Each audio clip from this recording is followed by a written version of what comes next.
Friends, ఈ వీడియోలో మనం ఒక చార్ట్‌ని అందంగా ఏ విధంగా ప్రెజెంట్ చేసుకోవాలి, దాన్ని ఏ విధంగా డెకరేట్ చేసుకోవాలి అనే విషయాన్ని తెలుసుకుందాం.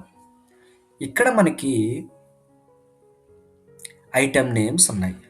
ఇక్కడ వాల్యూ అనేది తెలుస్తుంది. అయితే మనం ఎంఎస్ వర్డ్‌లోని, ఎంఎస్ ఎక్సెల్‌లోని స్టార్టింగ్‌లో బేసిక్స్ నేర్చుకున్నాం. బోల్డ్ అని, ఇటాలిక్ అని ఇట్లా నేర్చుకున్నాం కదా! ఇక్కడ నేను దీన్ని బోల్డ్ మీద క్లిక్ చేస్తే ఇది బోల్డ్ అయింది. ఇటాలిక్ మీద క్లిక్ చేస్తే ఇటాలిక్ అండ్ బోల్డ్ కూడా అయింది. అట్లాగే వాల్యూస్ మీద క్లిక్ చేసి బోల్డ్ అండ్ ఇటాలిక్ చేస్తున్నాను. అట్లా మీకు కావాల్సిన విధంగా మీరు దీన్ని తయారు చేసుకోవచ్చు. ఓకే. లేదు నాకు నంబర్ పెద్దది కావాలి అనుకుంటే ఏ మీద క్లిక్ చేయండి. Number okay. అలా ఫాంట్ యొక్క సైజ్ పెరగాలి అంటే ఇట్లా క్లిక్ చేయొచ్చు.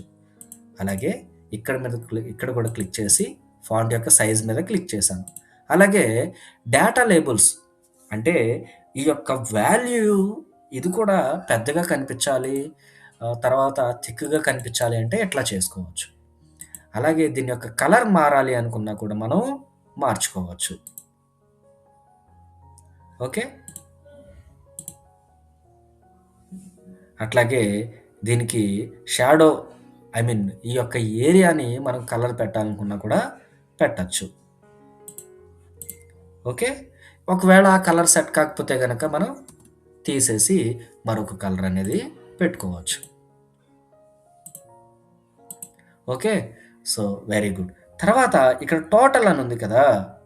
ఈ టోటల్‌ని మనం ఐటెమ్ వర్సెస్ వాల్యూ అని మార్చుకోవచ్చు.